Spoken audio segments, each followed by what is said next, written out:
আসসালামু আলাইকুম এভরিওয়ান। জুই কিচেন স্টোরিতে সবাইকে শুভেচ্ছা জানাচ্ছি। জুই কিচেন স্টোরির আজকের রেসিপিতে নিয়ে এসেছি সুজির রস বড়া পিঠা। এই রস বড়া পিঠাটা খেতে অনেক মজা এবং একদমই কম উপকরণ দিয়ে তৈরি করে ফেলতে পারবেন এই রস বড়া পিঠা। তবে অনেক সময় দেখা যায় এই পিঠাগুলোর ভিতরের অংশটা অনেক শক্ত থাকে। কিছু সহজ টিপস ফলো করে এই পিঠাটি বানালে একেবারেই পারফেক্ট হবে, ভিতরটাও হবে নরম তুলতুলে। চলুন পিঠা বানানোর কাজে যাই। প্রথমে চুলায় একটি প্যান বসিয়ে দিয়ে নিচ্ছি দুধ। আমি প্রথমে দুধের শিরাটা তৈরি করে নিব। এখানে আমি 1 লিটার দুধ দিয়ে নিয়েছি। এই রসবড়া পিঠা তৈরিতে আমি আজ গরুর লিকুইড দুধ ব্যবহার করছি। আপনারা চাইলে গুঁড়া দুধ পানিতে মিলিয়েও করে নিতে পারেন। সেক্ষেত্রে গুঁড়া দুধের সাথে পানির পরিমাণটাও পারফেক্টভাবে দিতে হবে। তবে এখানে আমি দুধটা খুব বেশি জাল করব না, ঘন করব না। এই দুধটাকে বলক চলে আসলে উঠিয়ে রেখে দিব। তবে এর আগে এটাতে অ্যাড করে দিচ্ছি 2 টেবিল চামচ গুঁড়া দুধ। এখানে আপনারা এটা স্কিপও করতে পারেন, তবে দিলে একটু ভালো লাগে। তবে আপনারা চাইলে এই দুধের সাথে ফুড কালারও ইউজ করতে পারেন এর কালারের জন্য। তবে আমার কাছে এই সাদা সাদা রসবড়া পিঠাটাই ভালো লাগে, তাই আমি এক্সট্রা কোনো ফুড কালার ইউজ করিনি। এই গুঁড়ো দুধটা দেওয়ার পর স্প্যাচুলা দিয়ে ভালোভাবে মিলিয়ে দিচ্ছি এই লিকুইড মিল্কের সাথে। আর এখানে আমি স্প্যাচুলা দিয়ে নেড়ে চেড়ে দুধটা জাল করে নিচ্ছি। যারা আমার এই ভিডিওটি দেখছেন, আমার চ্যানেলটি এখনো সাবস্ক্রাইব করেন না, কষ্ট করে চ্যানেলটি সাবস্ক্রাইব করে দিন এবং পাশে থাকা বেল আইকনটি বাজিয়ে দিন। এতে করে আমি কোনো নতুন ভিডিও দিলে এর নোটিফিকেশন পেয়ে যাবেন সবার আগে। এখন আমি এই দুধের সাথে অ্যাড করে দিচ্ছি 3টি এলাচ। আপনারা চাইলে এলাচের গুঁড়াটাও দিয়ে নিতে পারেন। এখন দিয়ে নিচ্ছি আমি 1/2 কাপ চিনি। এই 1 কেজি দুধের সাথে 1/2 কাপ চিনি দিলেই যথেষ্ট, পারফেক্ট মিষ্টি আসে। তবে আপনারা যদি আরো বেশি মিষ্টি খেতে চান তাহলে বাড়িয়ে দিতে পারেন। তবে শুরুতেই 1/2 কাপ দিয়েই দেখে নেবেন, এতেই হয়ে যায় আমাদের। আপনাদেরও হয়ে যাবে, তারপরও আপনারা দেখে নেবেন। আপনারা চেক করে নিলে প্রয়োজন হলে আবারও চিনি বাড়িয়ে দিতে পারবেন, এটা আপনাদের পার্সোনাল। দুধটা কিছুটা ফুলে উঠেছে। এখন আমি এই দুধের সাথে অ্যাড করে দিচ্ছি 1 চিমটি পরিমাণ লবণ, কারণ আমি সব মিষ্টি খাবারেই মিষ্টির ব্যালেন্স ঠিক রাখার জন্য একটু লবণ দিয়ে নিই। লবণটা দেওয়ার পর আমি কিছুক্ষণ অপেক্ষা করব, ভালোভাবে ফুটে উঠলেই চুলাটা বন্ধ করে দিব। আর এখানে দুধটাকে বেশিক্ষণ জাল করতে হবে না, ভালোভাবে একটা বলক চলে আসলেই দুধটাকে উঠিয়ে রেখে দিতে হবে। দুধটাকে বেশি ঘন করে ফেললে পিঠার মধ্যে এই দুধটা ঢুকবে না, সেজন্য বেশি ঘন করা যাবে না। এই তো ভালোভাবে বলক চলে আসছে। এখন আমি এটাকে উঠিয়ে রেখে দিব এক পাশে। তবে পিঠাগুলো দেওয়ার সময় এই দুধের শিরাটা যদি ঠান্ডা হয়ে যায় তাহলে এটাকে আবারও গরম করে নিতে হবে, কারণ গরম দুধের মধ্যেই পিঠাগুলো দিলে ভালোভাবে রসটা পিঠাগুলোর মধ্যে ঢুকবে।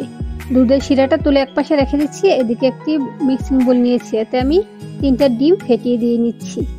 ডিমগুলো হতে হবে রুম টেম্পারেচারের। যদি আপনাদের ডিমগুলো ফ্রিজে থাকে তাহলে এই ফ্রিজ থেকে 1 ঘন্টা আগে বের করে রেখে দিবেন, তাহলেই হয়ে যাবে। এই তো আমি 3টা ডিমই ভেঙে নিয়ে নিলাম। 1 লিটার দুধের জন্য 3টা ডিম দিয়ে পোরটা তৈরি করে নিলেই হয়। এর চেয়ে বেশি ডিমের সুজির পোর তৈরি করে পিঠা তৈরি করে নিলে পারফেক্টলি রস পিঠাগুলোর মাঝে যাবে না।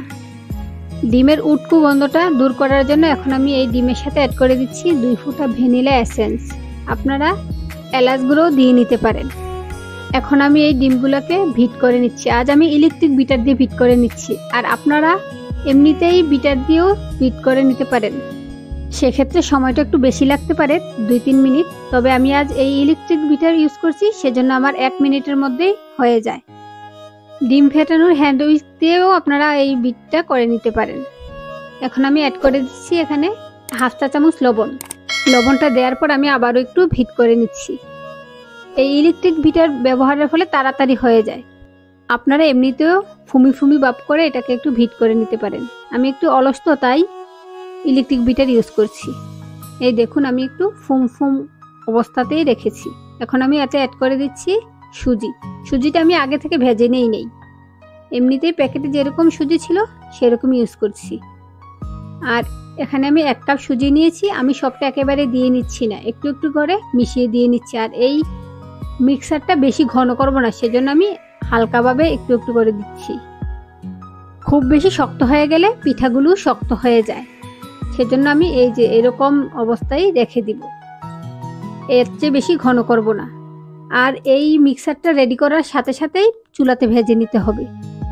আমি আপনাদেরকে আবারও দেখিয়ে দিচ্ছি। আমি কিরকম ঘনত্বে রেখেছি। এর চেয়ে বেশি ঘনত্বে রাখতেই যাবেন না, এরকম ঘনত্বেরই রেডি করে নেবেন এই মিক্সারটা। আর দেখুন 1 কাপ সুজির মধ্যে আমার এই সুজিটা বেঁচেছে। আমি সবটা সুজি দিলে আরও গাঢ় হয়ে যেত আর পিঠাগুলো পারফেক্ট হতো না। সাথে সাথে বেজে নিতে হবে, সেজন্য আমি চুলায় একটি আগে থেকে প্যান বসিয়ে তেল দিয়ে নিয়েছি। তেলটা পুরোপুরি গরম হয়েছে কিনা একটা দিয়ে দেখে নিলাম, পুরোপুরি গরম হয়নি। এই তো এখন গরম হয়ে এসেছে, পিঠাটা উপরের দিকে ভেসে উঠতেছে। এখন আমি একটা ছোট চামচ দিয়ে একে একে সবগুলো পিঠা দিয়ে নিচ্ছি। আর এখানে এবড়ু থেবড়ু হলেও কোনো সমস্যা নেই, শিরায় দেওয়ার পর সবগুলো রসে টইটুম্বুর হয়ে একেবারে গোল আকৃতির হয়ে যায়। এই জন্য আমি এখানে কোনো সাইজ দেওয়ার চিন্তা নেই। তবে এক্সারসাইজ করার জন্য আমি একটা ছোট চামচ দিয়ে পিঠাগুলো দিয়ে নিচ্ছি। আর এই পিঠাগুলো আমি খুব বেশি ভাজবো না, কিছুটা ভেজেই আমি দুধের শিরাতে দিয়ে দিব।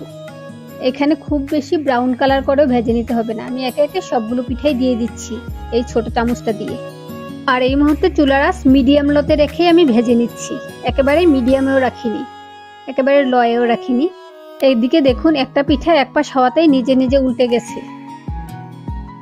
ওইদিকে আমি দুধটাকে আবারও একটু গরম করার জন্য চুলায় বসিয়ে দিয়েছি, কারণ পিঠাগুলো হওয়ার সাথে সাথেই এই দুধে দিয়ে দিতে হবে, সেজন্য দুধটা গরম থাকতে হবে। আর পিঠাগুলোকে আমি ছাঁকুনি দ্বারা নেড়েচেড়ে একটু উল্টিয়ে দিচ্ছি। আর আমি আগে থেকেই বলে দিয়েছি বেশিক্ষণ সময় নিয়ে ভাজবো না, এখানে টোটাল আমি 1.5 মিনিট সময় ভেজে নিয়েছিলাম। এই তো ভাজা হয়ে গিয়েছে, এখন আমি ছাঁকনি দিয়ে উঠিয়ে এই দুধের মধ্যেই দিয়ে নিচ্ছি পিঠাগুলো। এভাবে আমি ছাঁকনি দিয়ে ছেঁকে তেলটা নেড়ে ফেলে এনে দিয়ে দিচ্ছি এই দুধের মধ্যে। এই তো একে একে আমি সবগুলো পিঠা এনে এই দুধের শিরাতে দিয়ে নিচ্ছি।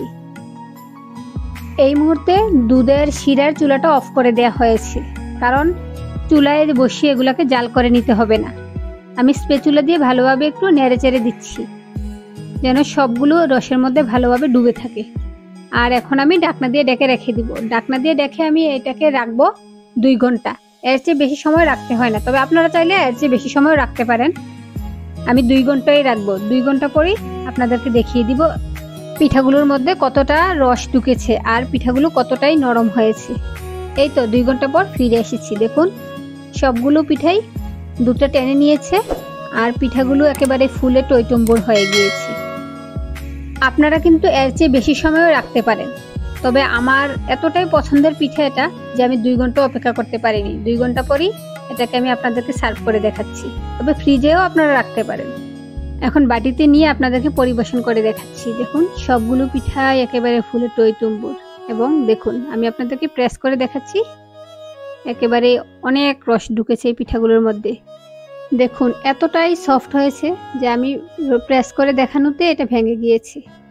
ভিতরটা অনেক সফট হয়েছে, ভিতরটা একটুকু শক্ত নেই। যারা এখনো আমার চ্যানেলটি সাবস্ক্রাইব করেন নাই, প্লিজ সাবস্ক্রাইব মাই চ্যানেল এবং পাশে থাকা বেল আইকনটি বাজিয়ে দিন, এতে করে নতুন কোনো রেসিপি দিলে এর নোটিফিকেশন পেয়ে যাবেন সবার আগে।